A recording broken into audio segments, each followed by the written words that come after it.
kedua yaitu fasilitator pembangunan, yang dimana menginisiasi perencanaan partisipatif atau juga bottom up dengan melibatkan masyarakat, desa, serta sektor swasta agar pembangunan itu berjalan sesuai dengan kebutuhan lokal.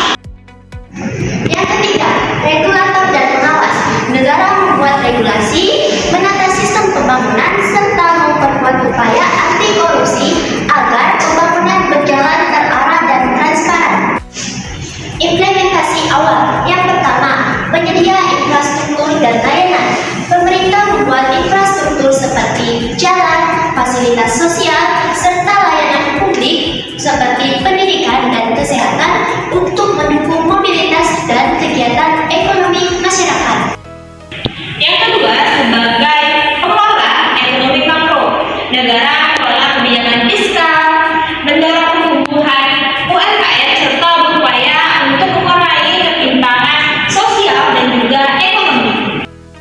Ketiga, pengendali dan evaluator. Pemerintah memantau pelaksanaan pembangunan agar sesuai rencana dan memastikan adanya keterkaitan antara anggaran dan juga hasil pembangunan.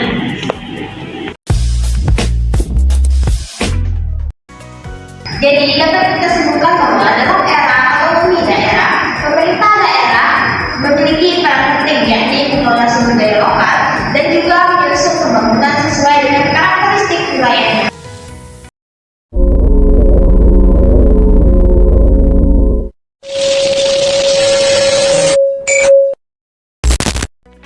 Peran masyarakat dalam pembangunan sangat penting karena masyarakat bukan hanya objek, tetapi subjek utama dalam proses pembangunan. Partisipasi masyarakat dapat dilakukan melalui penyampaian aspirasi dalam musyawarah perencanaan pembangunan, kegiatan gotong royong, kontribusi sumber daya, serta menjaga dan merawat fasilitas pembangunan. Nah, yang paling awal yaitu tahap pelaksanaan, di mana tahap pelaksanaan itu terdiri dari 3 jenis atau 3 tahapan. Yang pertama yaitu mengidentifikasi masalah, yang dimana masyarakat itu harus tahu terlebih dahulu terhadap masalah apa yang sedang terjadi di dalam lingkungannya. Setelah itu yang kedua, penyampaian aspirasi.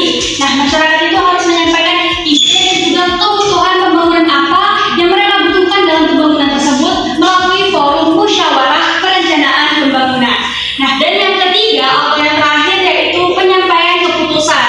Nah, yang dimana mereka itu ikut serta dalam menyampaikan prioritas pembangunan itu, baik itu dari tingkat daerah maupun dari tingkat desa.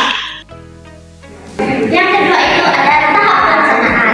Di tahap pelaksanaan ini ada 3. Yang pertama itu ada gotong royong. Di sini masyarakat ikut terlibat langsung dalam proses pembangunan. Yang kedua itu ada kontribusi sumber daya, tenaga, lahan, atau dana swadaya. Dan yang ketiga itu ada pelaksana atau kontraktor lokal dengan melibatkan tenaga kerja setempat untuk meningkatkan perekonomian daerah. Tahap yang ketiga atau tahap yang terakhir adalah pengawasan dan evaluasi. Pertama, monitoring atau mengawasi jalannya pembangunan agar sesuai rencana.